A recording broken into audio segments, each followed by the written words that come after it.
coming at you live. Alright, let's go. We're gonna drop into Big Fat Mods and play around here in the server. And we're just gonna have a good time. Gonna have a good time. Gonna have a good time. Good time. Oh, snap. There's no other choice. And as far as the violence, I agree with you wholeheartedly. I've definitely expressed this sentiment before, but any man, I don't, and this, you know, oh, what's this, dog?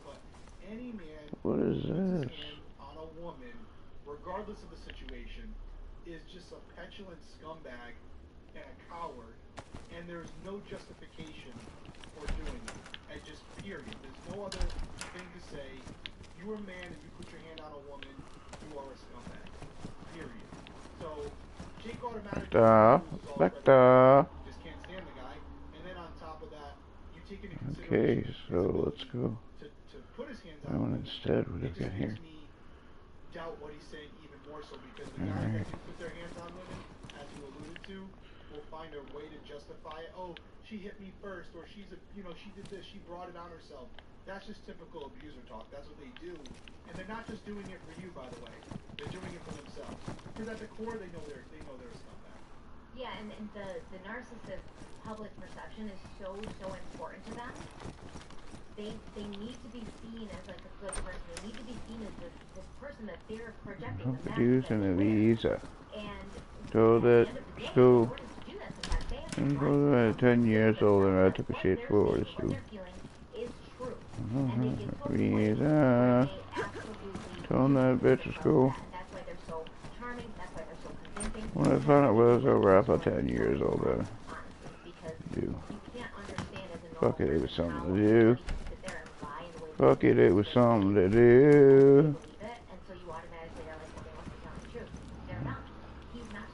Visa.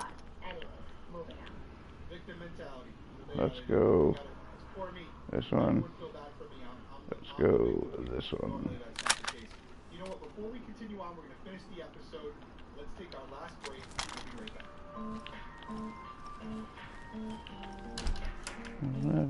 So I personally don't have cats anymore, but I used to have them when I was younger, and my mom has a cat, my old cat, because I got allergic to her. But honestly, what I can say is cats are great companions, and the cats in my life have brought me so much joy. I know that if you have cats, they bring you joy too, so the least you can do is feed them the best cat food money can buy. Oh, Dad, she almost fucked up there. Small's cat food is protein-packed recipes made with preservative-free ingredients you'd find in your fridge. Almost fucked up there, dog. You should make it your New Year's resolution to get your cat eating healthier with Smalls. Honestly, my mother has been using Smalls food for my cat Rascal, who now has been rehomed with her since I developed allergies. And I can honestly say that Rascal seems very pleased with the food. She runs it's like a blaze. She's disinterested, and she just seems to have more of a pep in her step. It's the blaze. Smalls was started back in 2017 by a couple of guys home cooking cat food in small batches for their friends. A few short years later, they served millions of meals to cats around the world. And after making the switch to Smalls, 90% of cat owners Smalls is so confident your cat will love their product that you can try it risk-free. That means they'll refund you if your cat won't eat their food. So if you have a cat or love a cat, you should try Smalls out for yourself, and Eric's going to tell you how. It's 2024. Are you still feeding your cat kibble? Head on over to smalls.com/crimeweekly and use promo code crimeweekly at checkout for 50% of your first order plus that's the best offer you can get. And if you use our code crimeweekly for 50% off your first order. One more time, that's promo code crimeweekly for 50% off your first order plus free shipping. Go check it out, guys.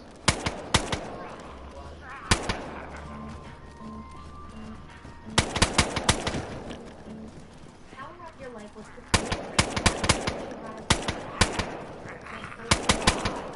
low carb, no breakfast. Their IQ makes the zero sugar hydration drinks replenish electrolytes and lightning fast. And their IQ mushroom coffee. I got a horse car in LA.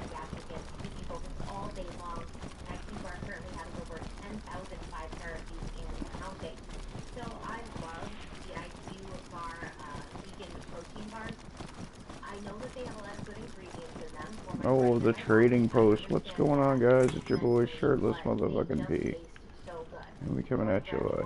When I'm on the go, I'm grabbing one late at night when I'm feeling peckish and I want to eat something, but I don't want to eat anything too heavy or something that's not good for me. And no matter what flavor I'm eating, whether it's chocolate sea salt, peanut butter chip, which is one of my favorites, almond chip, which is another favorite, wild blueberry, and more, they are all absolutely delicious. And I know Derek agrees. We always argue over which flavors we like more and who likes them more, but every single person I've ever given an IQ bar protein bar to has loved it and asked for more, and I've had to go ahead and direct them to the IQ bar website, and that is exactly where you should go as well, because you can try the ultimate sampler pack, and that is the best way to sample all of IQ bar products and flavors. All IQ bar products are entirely free from gluten, dairy, soy, GMOs, and artificial sweeteners. And whether you're running a marathon or running errands, IQ bar empowers doers with superior brain and body nutrition. Their plant protein bars are packed with high-quality ingredients to keep you physically and mentally fit. And we love IQ bar. We definitely think you should try them out for yourself, and Derek's going to tell you how. Yeah, and just to show you that if you're watching on YouTube or even if you're listening on audio, right now I got my box of my new flavor that I'm going to right now. This is the toasted nut coconut chip. Really enjoy them. I wanted to switch them up because I love the almond chip and the chocolate chip.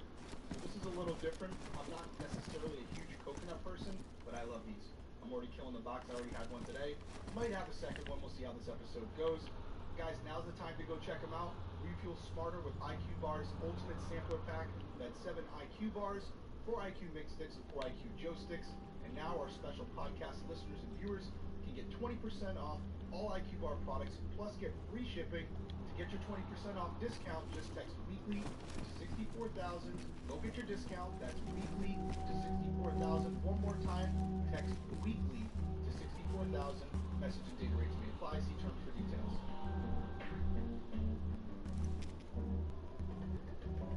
So initially, Jake had gone to his father, Billy, for advice, and he was like, I'm worried about Sophia, what do I do? And it was Billy who had at first suggested that Hannah had died, and this happened sometime in 2016. Jake claimed that at that time he had blown up on his father and told him that Hannah was the mother of his child.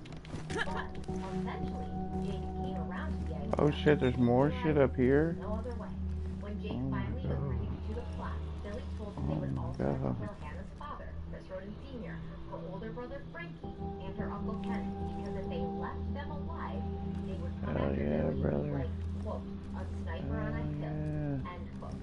Hannah Gilly, Chris Roden Jr., and Carrie Roden died because they happened to be at the scene, as well as Dana Roden. Although you do hear the prosecutor refer to Dana and say that the Wagner's claimed she was never a target, yet when they first went to her house after leaving Chris Roden Sr.'s trailer, when they first went to her house, she was not home yet because she was working as an RN, so she hadn't gotten home from work yet. They left and then came back when she got home. So once again, can you really believe the words of narcissistic liars, narcissistic abusers, people who care more about control and what things look like than what things actually are? No, you can't. So they definitely wanted Dana dead as well. The most shocking part of Jake's testimony, he described shooting his ex-girlfriend, a person he claimed to still love. He shot her in the head, and then he arranged her newborn baby privately so that the baby could nurse from Hannah's dead body. And Jake said, quote, "It may not make sense, but I did that because if the discovery of the body took a long time, I was concerned Kylie would starve to death." End quote. That's messed up, man. That is messed up.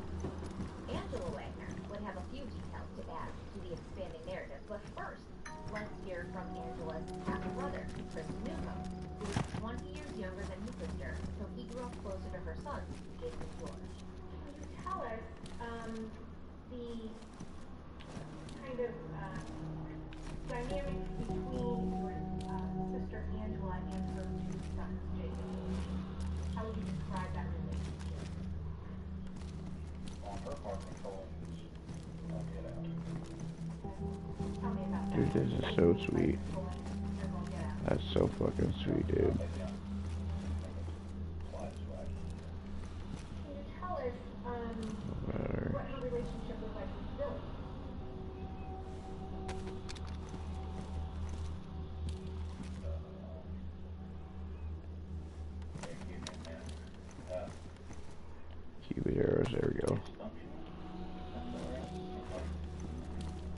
you say that? Well, if you know Billy, you pretty much know why he's dysfunctional. So go ahead and tell me about that. Tell me about your observations or your experiences with Billy's life. Oh, dude, where's the fucking vehicle?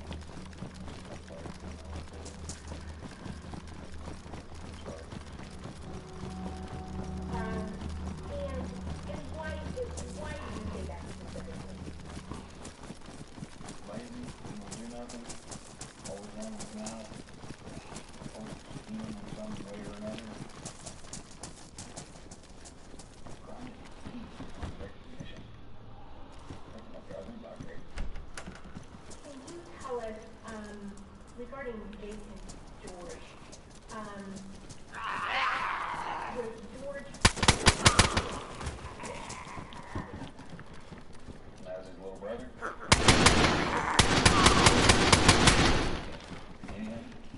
Anything, gonna pay you. And, he will be protecting. Dude, this guy's so funny. He's hilarious. I thoroughly enjoyed his Can I testimony. say that? And at one point the judge was like, just answer the questions that are It's so funny. What did you say that Billy was as useless as... His tits on a bowl? Or he said something different, though. Yeah, That's the I phrase. figured, yeah. Hilarious. But it just shows you, like, everybody around them kind of knew, but everyone was also sort of like, we don't even want to deal with this, you know, like, even this guy said, he's like, yeah, she tried to control me, but I took off, like, I'm not going to have it happen. Yep. At the end of the day, like, if I think about this whole thing, I don't feel bad for any of them, but I am an empathetic person. I don't think it's fair that Jake took a plea deal Okay, so and he hung his brother out to dry. Because if you look back, it was Jake and Billy who shot most of the victims. And George froze up, and he was unable to shoot at Chris Roden Sr.'s house, or at Chris Roden Sr. and Jr., or at Chris Roden Sr. in general. He froze up, he couldn't do it. Jake had to take his gun and do it for him. Now, why did Jake take George's gun and shoot Chris Roden Sr. when Jake himself had a gun in his hand? Was he trying to set his brother up? Was he anticipating that they might be, you know, arrested one day and he would have to turn on them and have something to give police? When in fact, George never actually shot anyone, but he would still later be found guilty on all 22 counts and sentenced to life in prison. George's lawyers, though, they had to take it one step further because it wasn't good enough that George was there and hadn't shot anybody. They said that George was never there at all. He had no idea his family was even planning the murders, and he'd been at home asleep. Well, at first, when the Wagners were questioned at the Montana border, when they were coming back from Alaska, George told the police and DCI agents, oh, we were all home together that night, right? Me, my brother, my parents, the kids, we were watching a fairy movie, a kid's movie. And then later, when he realized his mother and his brother had completely thrown him under the bus, he said, actually, I was home asleep at that time. So he's claiming he didn't even know about it and had no part in it, which I don't believe. I believe he knew about it. I believe he had a part in it. I believe that he thought he could be as ruthless as Jake wanted him to be, as his parents wanted him to be, maybe even as ruthless as he was. Like the Boondock Saints, right? But when he got there, when he was faced with it, faced with people he had known his whole life, faced with people he'd grown up with, family, basically. The Rodens and the Wagners were basically like family. When he was faced with that, he couldn't pull the trigger, literally. And he still does deserve life in prison, and, you know, Jake's gonna spend his life in prison too, so it's not as if one brother got a better sentence, but just the betrayal in general. When you heard Chris Newcomb, Angela's half-brother, say, yes, George was very protective over his younger brother. Very, very protective. To know that this person that you had grown up protecting, sheltering, influencing, and becoming very close to, they were best friends, they worked together, they lived together. And to know that this person, with no care for you, completely threw you under the bus, because George is probably still thinking, maybe if we'd gone to trial without these testimonies, there would still be a chance that there wasn't enough evidence, or there was enough reasonable doubt that I could have gotten off. But with Jake and my mother turning on me, there's no way. They testified against me, my own family. So that betrayal has to hurt, you know, even for a murderer, even though he didn't actually shoot anyone. That betrayal has to hurt. And I feel kind of, empathetic for him. I feel a little like, that's gotta stay. That's gotta stop. Yeah, I mean, the fact of getting caught sucks, but I agree with you. I think having someone that you grew up with turn on you like that when you thought you knew them so well, that hurts even more. Because as far as the courts are concerned, most criminals realize that as cops, we're just doing our job. We don't care who you are, what your beliefs are. It's black or white for us. Like, you committed the crime or you didn't. That's it. And so it's just business. So I feel like most criminals don't take it personal when the cops arrest them or when the prosecutors are prosecuting them, because again, we're just doing our job. But when you have a family member or a close friend turn on you and implicate you in a crime,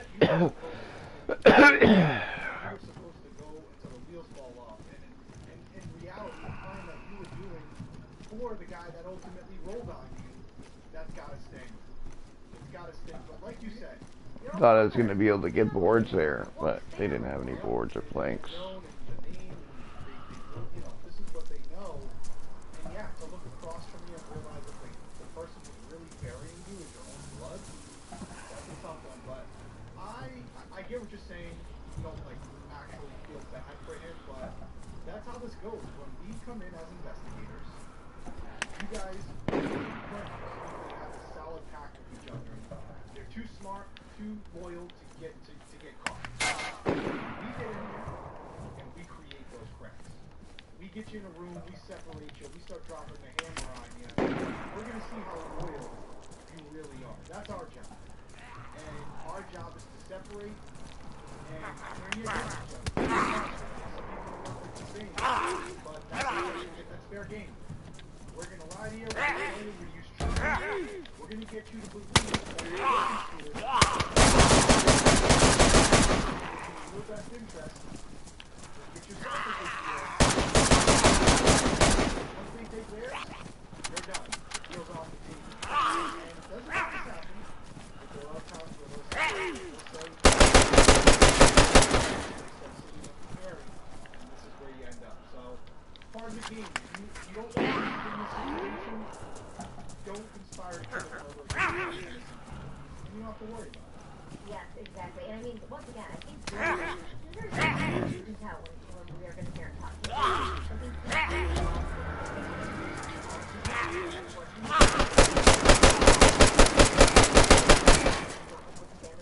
all did. They took a vote. They went with what they wanted.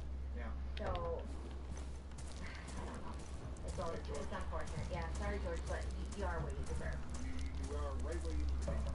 Now, George Wagner would testify in his own behalf. He did not seem happy with his brother or his mother. You said that the night of the homicide, you went to bed at 10 o'clock. 10-ish, if I remember correctly. Okay. And you said that was your usual bedtime. All right. And so, do you recall, again, being interviewed at the border and saying that the four of you, well, the six of you actually, your mom, your dad, your brother, yourself, Sophia, and Romain, were watching a movie, and you were up until, you didn't go to bed till 12:30 that I don't remember what time it was. Do you remember telling the border, the agents, when they asked you about what you did that night, you saying that your mom fixed cheeseburgers for you and how delicious they were, and she makes the best. Yeah, fucking. I got no fucking shit. Okay. You indicated that you watched a movie, but it's a fairy movie, correct? You indicated that you watched a fairy movie. A movie that Sophia wanted to watch.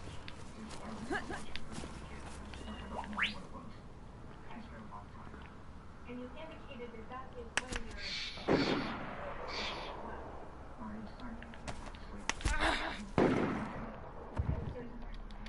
Is there a reason that you would lie to the people at the border?